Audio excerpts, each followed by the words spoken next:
So wat sê ek dan? Ek sê jou verbeelding, dit is die volheid van alle potensiaal lê in jou verbeelding. Want dis hier waar jy beelde vorm, dis hier waar jy idees kry, dis hier waar jou geloof gevorm word, dis hierso waar jy deurbrake klaar kry voordat dit in die fisiese manifesteer.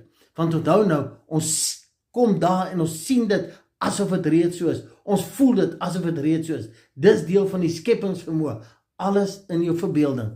Dis waar, daai werk wat jy graag wil hê, dis waar jy dit kry uit. Dis waar jy daai gesondheid, daai genesing, wat jy in jou liggaam wil ervaar, dis waar jy dit begin kry uit. Daai deurbraak op 'n finansiële gebied, daai wonderwerk wat jy verwag, dis waar die oorsprong van dit in jou lewe lê, in jou verbeelding, in daai goddelike potensiaal wat in jou is. Jy moet dit sien asof dit reeds daar is.